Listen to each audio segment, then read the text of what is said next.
Broadcasting from Baltimore, Maryland, this is 5x3 Radio, where strength is for everyone.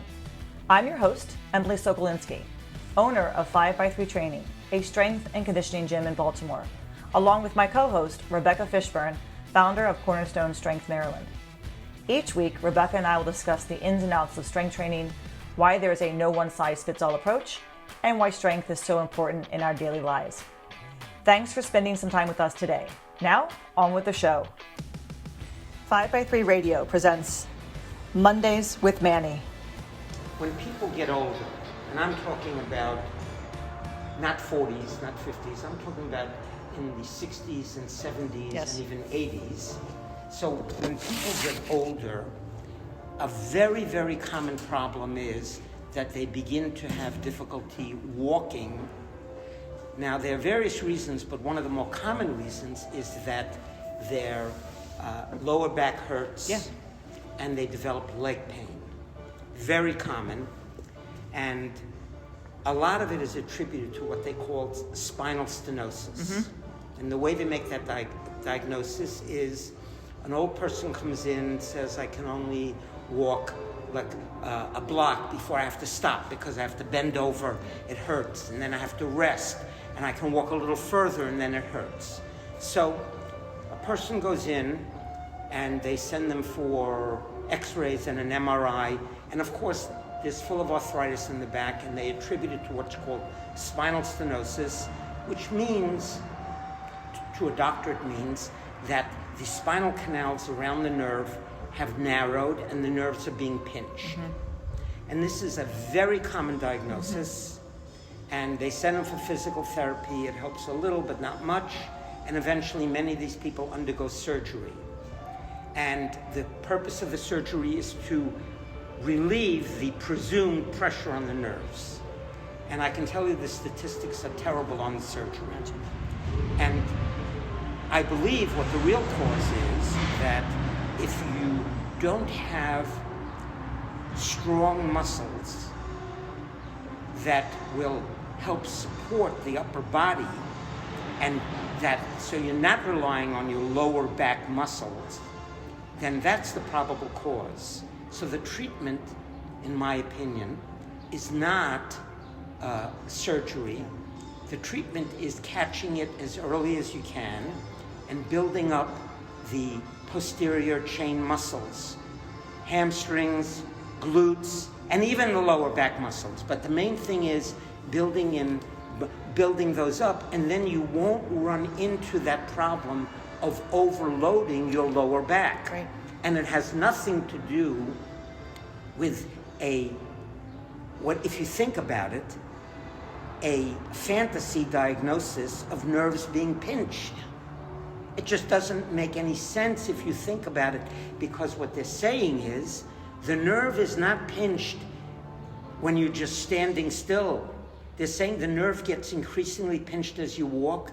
What's the physiology behind that? It makes no sense. No. Do you understand what I'm saying? I do. And so if you catch it early, you won't run into that problem. Yeah. Again, this is only my opinion. Yeah. Okay? Yeah. But when I was in practice, I saw plenty of patients with spinal stenosis. My father had it. He couldn't walk, and nobody understood what that was all about. So, but what we're talking about here, because we got to make it clear, because we don't want to talk silly fantasies. No. Okay? We have to talk something that makes sense. It's not only simply that the back muscles, the gluteal muscles, the hamstrings are weak. Right. There used to be this thing called, where somebody invented it, I think, in the latter half of the 20th century, where you have to wake up your glutes. That was a common thing. Yes. Now, glute amnesia. He wasn't totally off the mark if you think about what he was saying. What really he probably meant, and the reason why sometimes that worked, is because in addition to building those muscles, what you have to do is you have to incorporate that muscles into a motor pattern. Yes. If those muscles are not incorporated into a pattern, you won't use them at the appropriate time. So by practicing these very standard moves, a squat and a deadlift, the muscle learns to be part of a motor pattern. Yep. And so therefore when you walk, that muscle says, oh, now it's my turn to work. Yep. So the man who thought about glute amnesia was not really totally off the mark. And it's our bodies are very smart, because when you do injure yourself, if you do have an injury or a tweak, your glutes, in a sense, will quote unquote shut off. They will prevent you from moving quickly and from doing, because they don't want you to replicate what you just did to hurt yourself. So they will prevent you from actually physically moving faster or bending over or doing something that the brain's going, last time you did this happened. So we're gonna make you slow down a bit.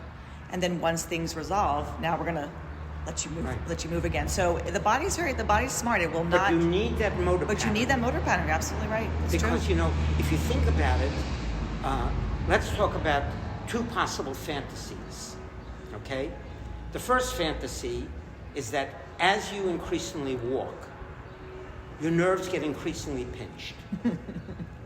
What is the physiological basis for that concept? I don't get that. Okay, what is the basis for that? Right. It sounds good when you first say it, but when you think about it, you say, wait a minute, it's like a little gnome inside going. Yeah, what is that? I mean, what is the basis for that? It's ridiculous. We'd all be, if that were the case, all of us would have spinal stenosis. Now, somebody says, well, as the muscles get more, as your body gets more blood flow, the nerves get more blood flow, they swell, and therefore they get pinched. If you put that down on paper and think about it, you have to say, that sounds like a fairy tale. Yes. So, now let's present another possible fantasy, that your gluteal muscles don't know how to fire at the right time. Now, on paper, that sounds, what are you talking about? That sounds like a fantasy. But if you think about the way you do all of your activities, let's talk about a simple activity. Let's say you want to play the guitar, and you want to have your fingers perform a chord. When you start doing that, you're very slow at getting the fingers in the right position. Right. And then as you increase it, the fingers assume that position more rapidly and more rapidly. How do you explain that? That is called a motor pattern. The muscles learn to fire in a coordinated way. That also applies in every motor pattern you do that is not inherently instinctual. When you learn something, the body learns to fire the nerves in a particular sequence. The nerves bring those muscles in when they're needed to perform the movement, and that's what it works. That's the way it works. And as if you do that more and more, those muscles that are brought in for that movement get stronger. It's like watching a child learn how to walk. So which fantasy are you going to believe? Well, and it's the thing. I think the nerve. I think the pinching nerve. If someone were to tell a patient that's in a sense, the patient feels better, like knowing, okay, there's something wrong. It sounds good to them because it lets in a sense, it's kind of their diagnosis. Even though it doesn't make any sense, you've told somebody this is what's going on with you, even though it doesn't make any sense, but the person then believes, and they probably actually get better in a sense, because there is that that placebo, but ultimately, if you look at the statistics of spinal surgery, but having spinal surgery doesn't work. No, that's where it goes wrong. That's where their diagnosis then goes wrong. Like the diagnosis is, like, in a sense, quote unquote, fine, because the person maybe says, okay, fine, and now I know there's something wrong with me. But if they go to that extreme of I have to have surgery, then you've done more damage than good. In this instance, yeah, you've done more damage. So than in other good. words, I'll put on the table several possible fantasies. People choose the fantasy. People want a quick fix too. They want a quick fix. Hi, everybody. Welcome back. 5x3 Radio. Rebecca and I are here with you on this nice, beautiful, sunny day. It's now May 11th. It's 1 month to the Strongwoman contest, by the way. Ooh. 1 month. Yeah, we've got some gym members at the gym I'm working at locally that are going to come up and compete. Oh, awesome. Oh, yeah. Great. It'd be interesting. Yeah. I have a lot of new names that I don't know. We've got a pretty nice group this year. We've had around 45 women competing. So I know it's been a while since Rebecca and I have been with you. The last time I put out a podcast, I was solo. What? I can tell Rebecca this. She You did not tell me this, Emily. She doesn't listen. She doesn't listen to her own podcast. She doesn't listen to her own podcast. I did. I cheated on you. I don't like to hear myself. You know this. I cheated on you with my girlfriend Lynette, who is okay. I'm a little upset now, Emily. She's a GP in England, in Leicester. Oh, gotcha. She was one of my online clients back with Yeah, I remember. So she wanted to catch up and ask a few questions about a group program. You were like, fine, I'll talk to you, but you have to record a podcast. No, and Diego said, you were talking to Lynette? I said, yeah. He goes, oh, you should be a podcast. Because she's actually got, it was like a catch up high, but it was also I have questions about. So we turned it into a podcast. It was pretty good. See, I'll listen to that one because I'm not on it. Yeah, see? So listen to that one. That's the recent one. You're like, wait a minute, why am I not here? So that was the most recent podcast we did. So it's been a couple of weeks, mainly because Rebecca's very busy these days, not just coaching and training people, but she's also been in Annapolis. And I want you to tell people. I'm actually done now. I'm done now. Okay, she's done now. But so she's been doing this. I guess you've been interning. You've been an intern. Yeah. So I was part of this program that's through University of Maryland that's called Legacy Leaders. So it's for old folks like myself. And there was like an educational portion where you learn about state government. And then in the spring during the legislative session, I served 2 8-hour days per week with a legislator. And I had like such a cool experience because my legislator started out as a delegate. The senator in her district was appointed Secretary of State. So then there was an open Senate seat, which my delegate That's awesome. for, then became senator. So I crossed the street and was in the Senate. And got to see how a lot of this stuff, state level politics works. And last week, we were trying to figure out a date that we might be able to podcast. Right. My whole week last week got like sort of thrown out of whack because Monday I found out that they were doing bill signing on Wednesday. So I was able to go down for that, which was super cool. So a lot of the bills that my senator was involved in were on the docket. So when those came up for signing, I got to be in the photos. Nice. Cool. So it's sort of like I've got these photos and some of them are total like, where's Waldo? Like I am not, somebody important in the front row. I'm not even secondarily important in the second row. So all 5 foot, maybe 1 or 2 of me is relegated to the third row. There's one photo where like literally you can. Were you on a chair? Ooh, I needed one. You could see my nose and my eyes and the top of my head only because I'm on my tiptoes. Nice. But then there was one of the bills that I got in the photo for, which was it was SB 3, which was for Maryland's 988 trust fund funding, which is and so this is sort of relevant to the topic we're going to talk about today. But so then the 988 number is the National Mental Health Hotline. So the national hotline for suicide and crisis. Okay. And so this bill just provides funding for that as part of what the governor has to set aside in his annual budget. Fantastic.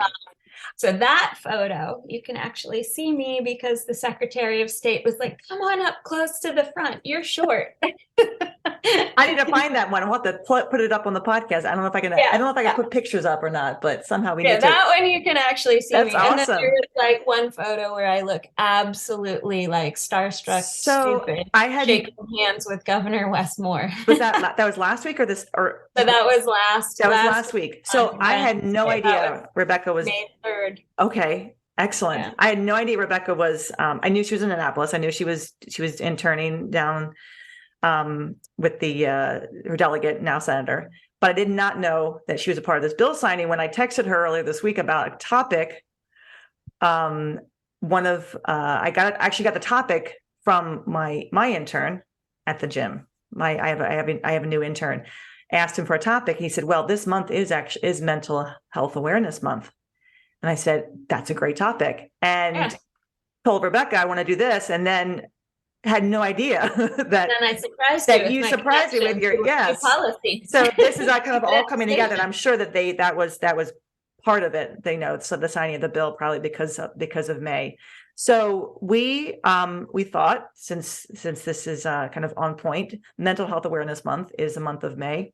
Rebecca and I thought we'd just discuss our own experiences with mental health, and also help our clients who have experienced bouts of depression or anxiety. And disclaimer, we're not doctors. Obviously, we're not doctors. We're not physicians. We're not psychiatrists or psychologists. We don't dispense medical advice here. This is strictly our own experience, our own personal opinions, what we have gone through, what we have seen any of our clients have gone through, and just some ideas of maybe what you can take away from this podcast today for your own self. If you yourself have ever dealt with any type of mental illness or depression or anxiety, or maybe others in your immediate family or friends, but again, not doctors or physicians, strictly just our own personal opinions on the matter.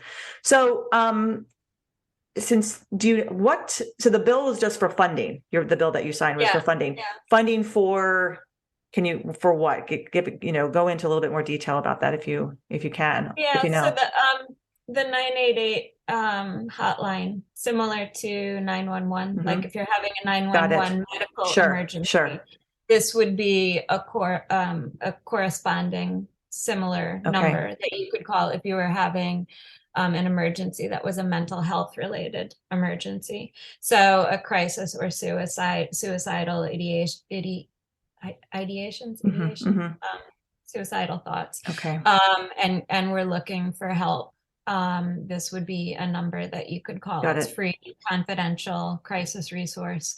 I think there are 8 organizations in Maryland that have been part of the 988 network, providing this sort of counseling, confidential crisis counseling, trained counselors on the other end of the line that are just available for people 24/7.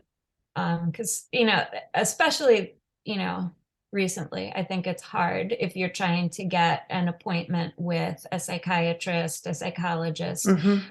Wait lists are long. Even with telemedicine, I think that kind of often makes it easier for people to get in for appointments, but there's still just like such a need, and I guess not as many providers as are needed at this point. So now there's a hotline that people can obviously utilize now to kind of get at least talk to somebody, because I don't think it's there's a big stigma, obviously, right, with mental health. I think it's maybe more and more these days it's becoming, there's more awareness of it, and there's more need to realize that this is real. These people are not just going to snap out of it and when they feel better. But there's still this kind of, we don't talk about it. I do feel though that many of my clients who are in therapy, let's say, do actually talk about it. My therapist says this, my therapist says that. There's a lot of that going around. But at the same time, they're at the gym too. And there's a big part, exercise plays a huge role in not just our physical well-being, but our mental well-being too. And I think that for me, definitely over the years, exercise has been huge in keeping me sane, keeping me on a schedule, keeping me, regimented, so that things regulated. Exactly. And you can't always just work away your pain, but it does have so many more benefits than not. And this is definitely one of those, because getting to the gym sometimes can be half the battle. Getting out of bed can be half the battle for many people.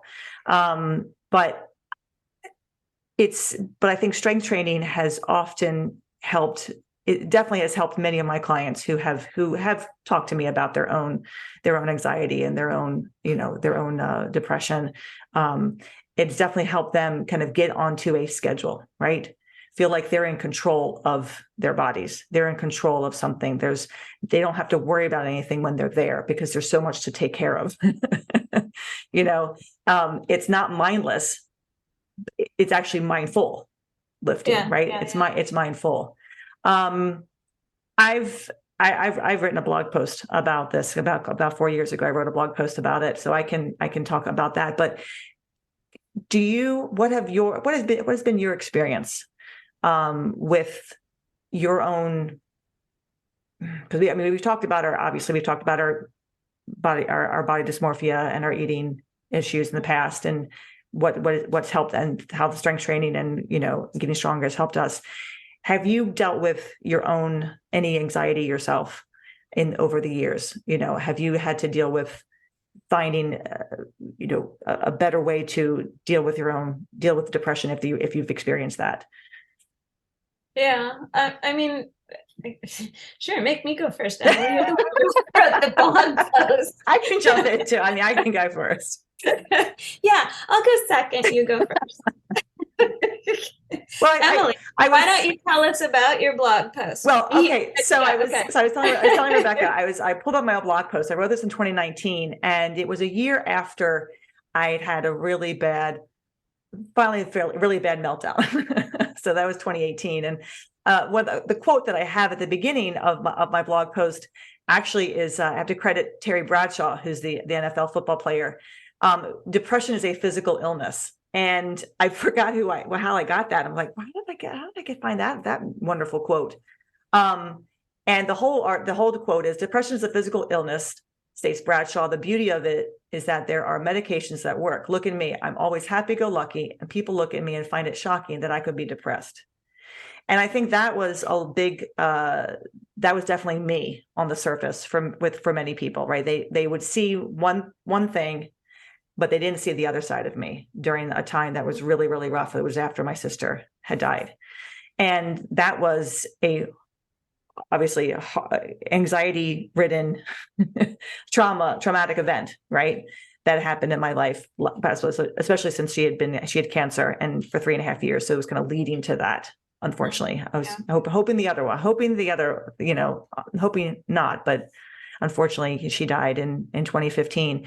And it was a real roller coaster ride. And I kept training and I kept lifting, but I kept finding myself kind of quote unquote sick every Thanksgiving or Christmas or, her birthday or Mother's Day. I would always be quote unquote sick. And after a while I realized. So wait, what do you mean by that? Like, what would that be? I couldn't get out of bed. I didn't want to get out of bed. I had no appetite. Typically I had no appetite. I couldn't eat. I didn't want to go in and train. And I don't think I did, which was definitely something that I probably needed to. And maybe I went in and felt really bad about my training. That often was the case too. Like low energy. Real low energy. Things hurt. A lot of achiness. Yeah. So, but all of that, like it all sort of, all of those different pieces, right? So the low energy, not wanting to get out of bed, not wanting to eat, physical pain, and and it wasn't until 2018. So 2015 is when she died, and so 3 years later, I've been kind of, training and trying to keep everything moving and keep the gym moving, and then in 2018. I remember this clearly. I wrote this in my blog post. It was October of 2018. I had a doctor's appointment, just a checkup with my doctor, and it was raining and I was miserable, but I went to the gym because I knew I couldn't get my training in because I had an appointment. And that was very crucial to me, right? That made me feel better. Keeping a routine. I think that's the routine, right? Even though I didn't feel great, I needed to go in and do something because I wanted to keep my routine, but pain was like shooting through me. I couldn't squat. Everything ached, everything hurt. And I was like, what the hell is, this is not right. So I finished my training session, went to the appointment, sat down with the nurse, she took my blood pressure, and then she said, have you been feeling depressed lately? They ask you the question. Right. And I always answer, no, I'm fine, right? I answered her, yes, I have. And she made a note. And then about 5 to 10 minutes later, my doctor came in. By that point, I'd lost it. And I was just crying hysterically. So she came in and she sat down and she basically said to me, now you've tried the weightlifting, non-pharmaceutical aspect of this. She took one look at me and she said, would you like to try the pharmaceutical aspect of this? Right. And that's the one thing that we definitely people don't want to talk about, but it's not just there's a quick fix, but there is a little bit of a push. Right. And she knew that the strength training was important to me. And she knew that I was using that as an outlet and as a ways and means of helping myself. And she was right. And it was, but it could only do enough, right? It could only do enough. And this is just me personally, right? And it wasn't an immediate, well, actually it wasn't, it was pretty immediate. It was pretty quick. It was pretty clear right after she decided to put me on something that things really calmed down. Not to say I didn't have any crying bouts after that, or, I didn't think about my sister. Of course I thought about her and I still had moments, but they were fewer, right? They were fewer. Sort of like leveled things out. I was way more in control, right? Way more in control, and realizing that I had spent so much energy trying to not go that route. And yet having that combined with my strength training, with my regimen, with my exercise was crucial. Was just needed. And so it's sort of a both and approach, as opposed to either or. It's not right. And I think have to one or the other. No. They can work in tandem. And I think that starting out with maybe strength training for many people is a good path, if that's something, just to kind of get them into a routine, make them have to get up, get dressed, see somebody, right? I have plenty of clients who getting them into the gym can be very tough, but they know that when they come, they're going to see me, they're going to see people that they like, they have a routine. And that is something that is very important for keeping that, helping you, define a path for yourself if you deal with any type of related, mental instability. Well, so it's interesting you're talking about resisting the pharmaceutical route or the medication route for a long time, because I think that's a lot of people kind of have that. Sure. That bias. And our pediatrician always talks about, medications for various issues that my kids have faced, or other of his patients have faced. And he always makes the analogy, like if your kid had less than 20/20 vision, you wouldn't tell him to just try harder to see what was written on the board. Right. You wouldn't tell them to tough it out and squint more. Right. You would get them a pair of glasses. Right. Right. Exactly. So you'd get them a prescription to help them see better. Exactly. So if a person is struggling with depression, why the different standard? Why not say, okay, hey, look, there's some prescriptions that could possibly be helpful. Let's see if this prescription helps. I think there's a stigma there with some people, and I think it's many people who see that as weakness. It's a weakness. Like, you shouldn't feel that way. Why can't you just, I don't want to use it, woman up, man up, right? Why don't you just, like you said, just snap out of it? Like, is your life that bad? Well, no, it's not that. It's not that. I mean, there's so many things there, right? Because just culturally, I'm thinking about my grandfather having come back from World War II and had a lot of PTSD. He was in, he was storming the shores of Normandy, but came back and didn't talk about it. Lots of that trickled over into, family dynamics. But, in that day and age, PTSD wasn't a thing that people discussed. They didn't talk about what happened during the war. They just kind of kept it buttoned up, and it came out however it came out. And so I think generationally, we have changed, our culture has changed, is more open now, but you still have, I still kind of grew up with some of those ideas. Of course. Even though I think my kids less so, or have those sort of, keep it buttoned up ideas. Yeah. I mean, I think people, talking about it, I don't know if it's people they don't want to talk about it because they don't want to burden somebody about it, or it's not worth talking about, or I should just put it out of my mind. I really need to get past it. It's not worth talking about it. That's another place where social media kind of doesn't do us any favors, because, or I mean, even just being aware of what's going on in the news, right? Like people often, it's such a first world problem, right? Yes. Like dismissing how they're feeling or what they're going through, because compared to a lot of the crap that's going on in the world, okay, where do I stop feeling bad? Right. I have all, and that's I said that the reality of the person's situation. Yeah, I said that to my therapist. I mean, I'm not seeing one right now, but I was for a long time. And I remember sitting there and I said to her, I can't believe I'm talking about this. There are so many other people who have so many other issues. Why am I talking about this? And she looked at me, she said, because this is your issue, because it's your problem. And that's okay. And someone giving me that permission to kind of feel that way was everything, because it wasn't yes, there are, but this is your issue and you're here and we're dealing with this and you. So it's interesting. I didn't think that I needed this. So I've been on medication since 2018, and I didn't think I needed it this past September. I was running out, and I just let it run out. I didn't have another refill. And I was like, you know what? I'm feeling great. I don't think I need this anymore. So I went off of it, just like that. They're like, you need a taper? I'm like, taper? It was such a small dose to begin with. There was no taper, And I contacted my doctor and I said, I'm going to go off. She's like, are you dealing with the withdrawals? Okay. I'm like, yeah, I'm fine. A couple things here and there, but nothing major. Holy cow. The floodgates, after a couple of weeks later, I was saying stuff I never said before. I'm just like, I'm bawling my eyes out. I'm having anxiety dreams. And Diego was like, yeah, you might need to go back on that. I just said, so? Or at least have some guidance as to how to go off it. Right. And the first time around, before I went on it, he said to me, and I remember trying to do something and everything hurt. He said, you either have rheumatoid arthritis or you're depressed. So you need to go see your doctor. So now he's like, I think you might want to go back on that. And I was like, I think you're right. I have a prescription. I actually picked up a prescription. So I had a full, prescription.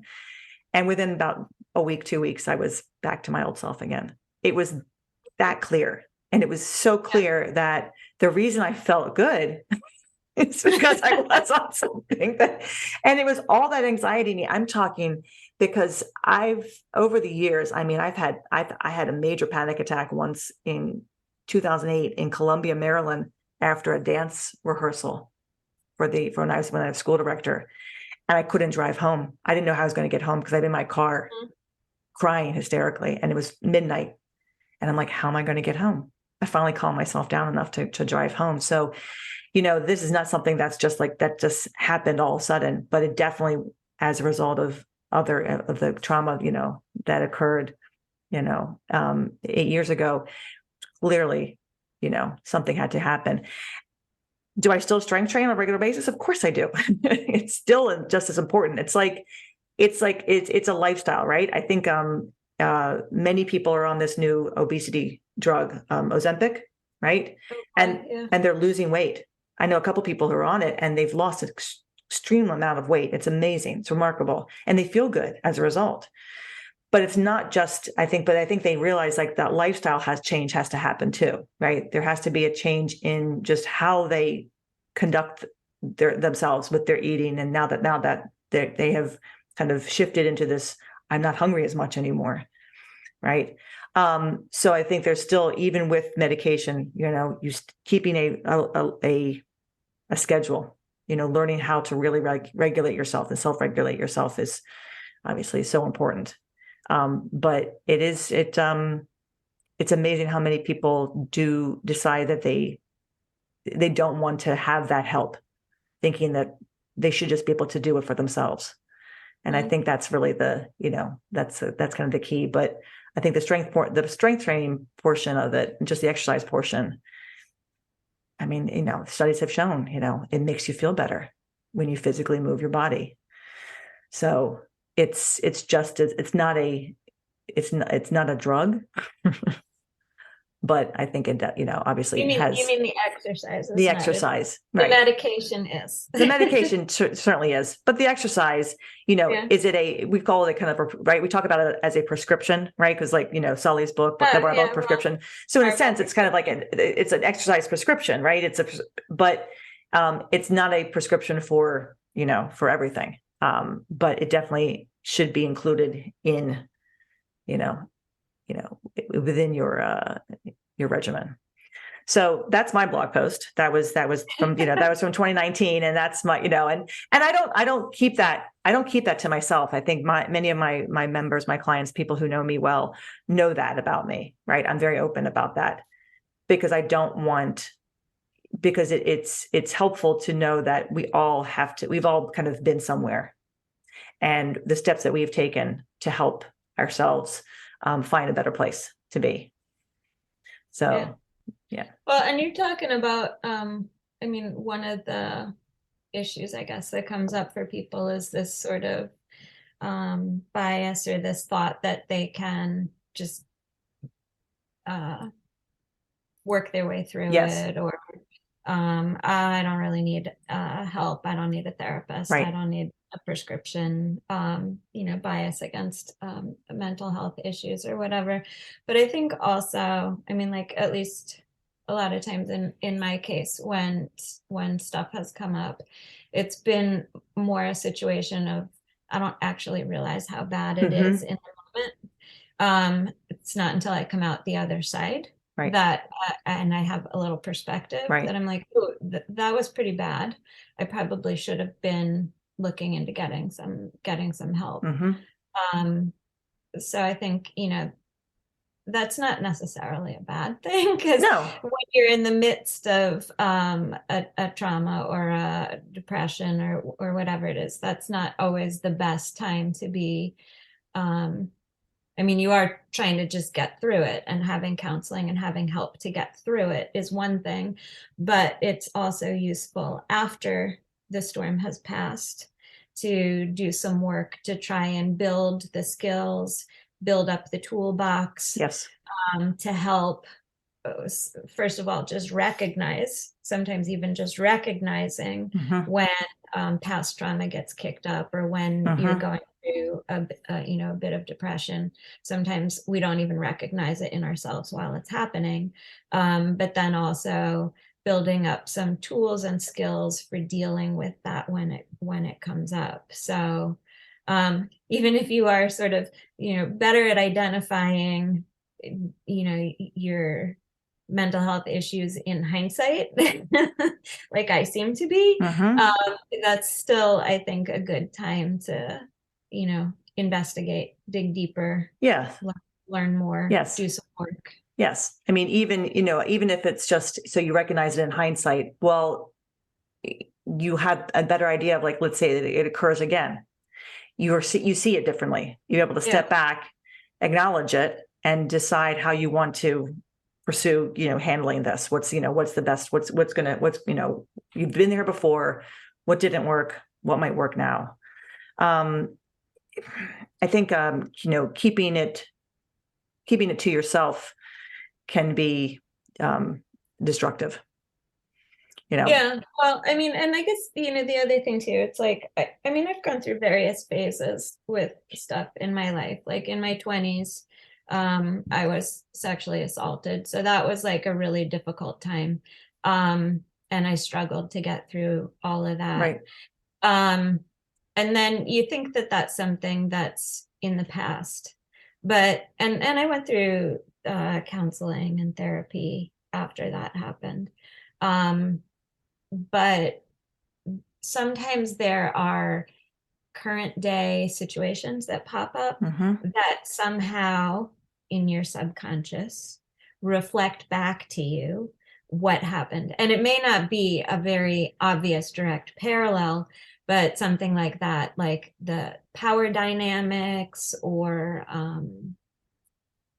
lack of control, those sorts of things can sort of mirror back to you things from your past that maybe you think you have resolved, but you haven't really. And that sort of situation can be surprising, because it's not the exact same thing, but the same feelings of lack of control, feelings of like power struggles, or any of that sort of thing. And so just being able to like dig deeper into like those sorts of dynamics, so you recognize them when they come up in other circumstances, right, can be helpful. And being able to talk about stuff like that, whether that's with friends, whether that's with a therapist, helps get past this like this shame piece that goes along with a lot of, not just like an assault, but also like mental health issues. Right. People a lot of times feel some shame, and that kind of feeling makes it even more isolating, which just snowballs things. Yep. So it's like if you have a good network, and sometimes that network is like friends at the gym, sometimes it's a therapist, or friends not at the gym, but a good network, or if you don't have a network, you're looking for a network, the 988 crisis line. Yes. A good place to turn and learn about other resources too. Yes. No, I mean, it's I was thinking about something as you were talking. I think it went out of my head. It's the talking that I think many people don't want to talk about it. You ask them, how are you doing? Oh, I don't want to, nothing. I'm okay. Nothing. Well, you want to talk about it? No. Yeah. It's okay to talk about it. Like, it's not something that but I think sometimes not talking about it, maybe it'll go away if I just don't bring it up and I don't think about it. Yeah. And so that works fine until it doesn't work. Right. And so that's basically what happened with me over last year. Right. So some stuff going on in my life with power dynamics, with like nasty people, just kicked up a whole lot of stuff that I was like, I have dealt with this already, but really actually not. Right. So it was all fine until it wasn't. Right. And so during that time, it was like, like that sort of, it affected my behaviors. I did what I think a lot of people do, which is the wrong response, like temporarily dull it with like, okay, hand me another glass of wine. Yes. Kind of thing. Yes. Then that affects the training, right? Like you had your sick days. I had my self-imposed sick day. Yes. With my training, where it's just like, I did not deal well with this situation last night. I'm paying for it now. My lifts suck. I know exactly what happened, but really, like, there's the underneath stuff that needed to be addressed a little bit more. But like I was saying, sometimes you can't deal with those things in the moment. You have to wait for the situation to settle down so that you can start to dig into it a little bit more and figure out what it is that sets off the poor coping techniques, so you can learn to develop better coping techniques. I think I'm thinking back to, this is not my first bout with taking any medication. I've taken it in the past 2 years. I mean, you're talking probably about 20 some years ago. When I was teaching, I had severe anxiety. And I think part of that is just my personality. I joke that I'm a type AAA personality, and it's good for many things. Like, I get shit done, right? I have a thriving business. Things are going well. I'm able to, stay on top of things. And I've done so many things in my life that have all kind of culminated into where I am now. But as a result of that, I've pushed myself to the edge. I've put myself out there so much that I put myself ahead of myself, and I don't get back in return what I've put out, and realize, I've wasted a lot of energy, and then that makes me mad. So I've been on and off, usually anxiety medication, because I just am such a gotta do this right. Everyone's got to know that I'm doing it right kind of thing, right? Get the pat on the back. Diego says you always need that pat on the back. I do and I don't these days, right? And I'm a lot better. I've mellowed out a lot as I've gotten older. But when I was younger, a lot of proving myself.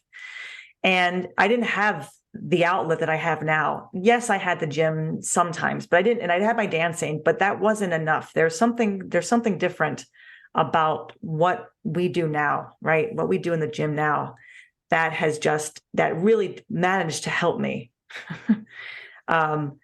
especially through Charlotte's illness. And then subsequently into, after she died. It wasn't, like I said, it wasn't until at least 3 years later, and I hadn't been on anything for so long, and I'd gone into therapy. So I had that. So I was talking about things, and that made me feel a lot better. So I was able to at least I had this one outlet. I had the strength training, and that was everything. It made a huge difference.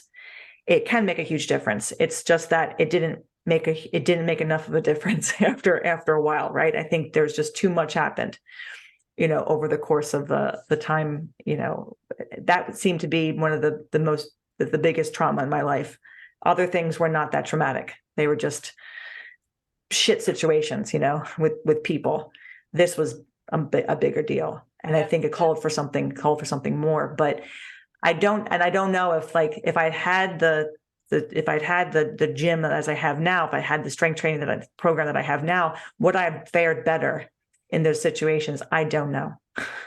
Yeah, it's interesting. I think about, I really do. I think about that with like different types of training, and I think we've talked about this before because, I started out as a runner, distance runner, right. marathon, that sort of thing, and I did that all through my 20s and 30s, and it was very much like I don't know, running away from things. Right.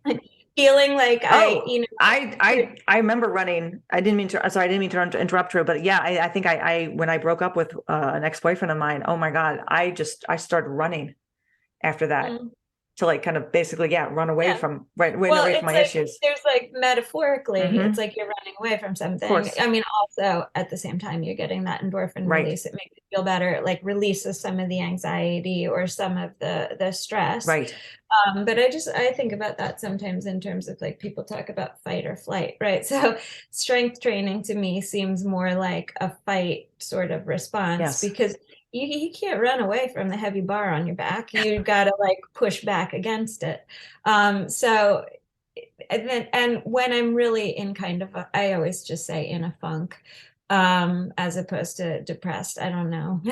Yeah. Maybe that's sort of, but like it's sometimes hard to gear up to go some strength training. Not really.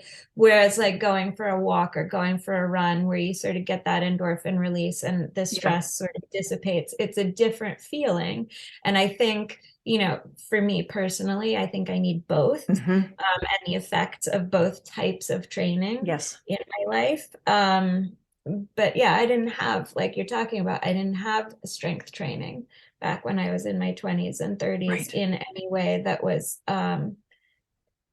I mean, just like the idea of being strong enough to stand the weight, and just the difference between that and running away from an issue, or a problem. Yeah. Just, Yeah. No, I think. I mean, I think about this. I think about it, a lot because I do have quite a few people I know who deal with a lot of the same stuff I deal with. And they've taken it upon themselves to get help and to make it work. And at the same time, continue to try to, get their, know that this work that they're doing, this training that they're doing, this movement is so helpful to them because it makes them physically stronger, but also more emotionally and mentally. Because they have to push this heavy weight. They have to kind of break through a barrier. There's like, you get like the sense of accomplishment, you get the routine, you get the sort of something that you're in control of to some degree. I mean, some days weights don't move. Yes. But like you're in control of showing up. You're in, always. So all of that, I think, helps create a structure that is helpful. Yeah. Or predictable or reassuring in some in some ways. There are many. I'm going to go through before when I load this podcast up and put it out. I'm going to put the link to my blog post out there. But I know that there are quite a few articles on the Starting Strength website too, about strength training and depression. And I'm going to link to those as well, because there are many people who have shared their their stories with dealing with depression or anxiety, and what strength training has helped them with. As you said, any exercise, whether it's walking or I think both, like you said, I think both are needed. Yeah. Well, I think we tend to, separate the two, right? Yeah. Like mind and body, Yes. two separate things. Yes. We're all part of the same organism. You've got to, they both kind of go together. Yeah, that's why I think I really like. I have an article up. I'll link this one too. The Terry Bradshaw article is written by a woman in 2009, and having that quote, "Depression is a physical illness." It's not mental. It's not just mental. It's physical. It because your brain and body are part they're of all the same thing. organism. Same exact thing. That's why I think when people talk about mental health, it's not just mental, it's physical too, right? It's physical health as well. And that's why that's the physical part of health is important. Getting yourself out there, making yourself have to work, making yourself have to stressing your body. That's where that physicality component comes in. The mental part is, the medication, and the physical part is you giving your body what it needs, and much needed movement, movement and energy. It's amazing. I started working with one of my clients' mothers. She's 85 online. Nice. That's a trip. Trying to get the 85-year-old to set the camera up just right so you can see them. I can imagine. And we just started on Saturday, and I'd seen her. She came to visit, a few months ago, and I came to see her. She came to see me, or she came to visit her daughter, and we worked a little bit. And she was she was over the moon with how she felt. She felt like she had her body again, like she wasn't old. She could still do something. So we met on last Saturday, and we've spent maybe literally 15 minutes just doing something. But just a couple of things that she did, she said, "I already feel so much better. I can't believe how good I feel."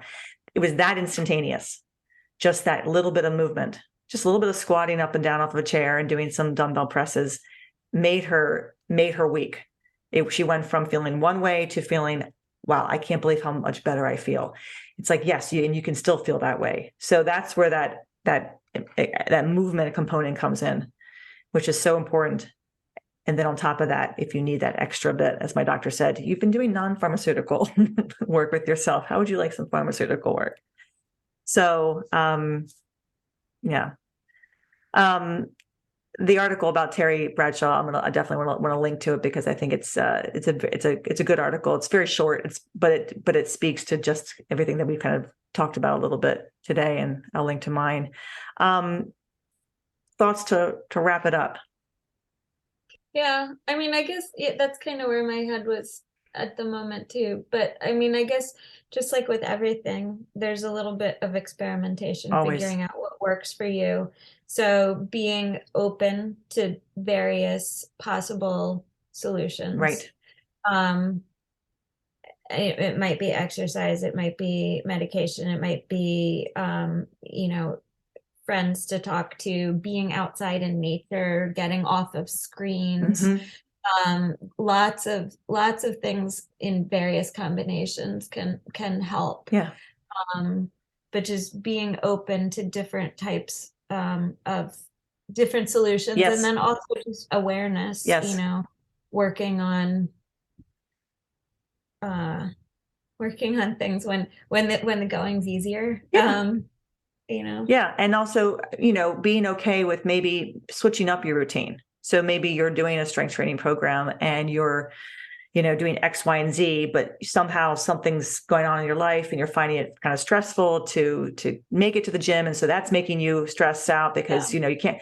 Well, it might be that you need to switch up your routine. Maybe your routine right now is not helping you with the schedule or any issues that are going on in your life. So make your training kind of complement what's happening right now. That may mean pulling back from 4 days to 3 days. That may mean going from 3 days to 4 days, maybe to shorten up your sessions, maybe doing a little bit less, maybe doing more conditioning, maybe, doing more circuit training, more bodybuilding, something else, something that's going to make you feel like maybe you need more work to do, right? Because you just want to get a little bit more energy out. It's taking a break from lifting heavy, pushing just a little bit, get in there, get out kind of work. That may be what people need at times. I think it's not just, I need to get in there and do my routine. Well, your routine might actually be the cause of some of your anxiety, in addition to the anxiety that you're facing. So, there's that too. I mean, the day that I couldn't squat, everything hurt. Well, why was I pushing myself? Everything hurt. I should have seen the signs and backed off and tried to kind of reestablish a routine that was going to make me feel good when I went in there. Signs like that, signs that maybe something needs to give. We've talked about stress before. I think that goes along with it too. When we're feeling stressed, it manifests itself in many different ways. Some of that might be trying to switch things up then. Because I think a lot of times, well, I mean, like we in strength circles, we give a lot of airtime to the idea of the stress that you impose on your body when you're doing the training, the stress recovery adaptation cycle. And we talk about that primarily in terms of, are you getting enough recovery? What's your sleep like? What's your nutrition like? Hydration, that sort of thing. But like the amount of stress that a person is feeling because of work or because of family or because of whatever, their own anxieties or, any of that stuff also plays into it. It affects the way you sleep. It affects the way your body feels and moves. So that also is just as valid a consideration as, did you get enough protein? That's right. And that's the problem. You need another 50 grams of protein. Eat more. Just eat more. Eat your way through it. A whole other issue. Just eat more. Go eat your emotions. Just eat more. That's never, and that's never a good solution. Well, I mean, not always. Sometimes it is, but I think it's acknowledging what's going on with you and having and making sure that people in your life will help you acknowledge it too, and not dismiss it. I have someone in my life who likes to dismiss it. This person's getting better about, accepting it. No, it's not my husband. Sure. I did not think it was. That wasn't my husband. But it's, so accepting it and someone just acknowledging it, acknowledging that you're going through something and acknowledging that maybe what you're doing isn't working. So what could help? What could help? Those are my thoughts on this Thursday afternoon in May. Yes. Well, Emily, I will send you this photo. Okay. It's not quite so Where's Waldo photo. Where's Rebecca photo? Yeah. For the 988 Awesome. Trust Fund funding. Oh, you know what? You can see if you can link to that. Do this for me too, because I want to list this on the podcast too. Can you send me a link to that? I mean, I can list the number, but can you send me the information about that number and about I guess the hotline number? Because I'd like to share that. Sure. Often people will share at the end of an article. I'd like to share as much with that as possible. I think this is one of those podcasts that, yes, we're talking about strength training, but it's kind of a little broader picture, a little broader topic to discuss. And again, not doctors or physicians. This is our own experience and just something that we wanted to relay to everybody and kind of put it out there. And hopefully, if you're experiencing anything like this has helped you kind of get a better idea of what's going on with yourself or maybe what's going on with somebody else that and care about. I think we can probably wrap it up there. I think so. I will list the information on the podcast links once we put this up. And I'm also going to put out the information about the Charm City Strongwoman contest. Our fundraising has begun. We're again, like I said, a month out from the contest. So I have a page, and a couple of the other women have pages set up too. We also have a charm. We also have a t-shirt campaign that might be ending. It might have ended by the time this comes out. I've got I think I have like another week or so with that. But the donation page will be up at least through the contest date. And so I'll have the link to that. I do want to do a shout out to your client, George. Oh, did he do another Who donation? always makes a lovely donation. Thank you for that donation. Thanks, George. To the Charm City contest. Always grateful for your support. Always grateful for everybody's support who does support the Ulman House through Charm City. So June 11th, 2023 is the date. It's a Sunday. If you are close enough, you want to come by and see it. For those listeners, or if you just want to make a donation to the Ulman House, you can make it through my page that's listed on the podcast site. And I think that's it. We'll end up here and see you guys, or not see you, but you know what I mean. Be back. Catch you on the flip side. Be back in a couple weeks, and I promise that it won't be just me cheating on Rebecca again, like I did with Lynette. But yeah, okay, like. It was a good talk. It was a good talk. All right. Thanks, everybody. Have a great week, and we'll talk to you soon. Thanks, Rebecca. Take care. Bye. Bye-bye. Thanks for listening to 5x3 Radio with Emily and Rebecca. If you like our show and want to know more about 5x3 training, please visit us at www.5, that's F-I-V-E, the letter X, the number 3.com. You can also find us on Facebook and Instagram. To learn more about Rebecca, please visit her website, cornerstonestrengthmaryland.com. Thanks for listening and have a great week.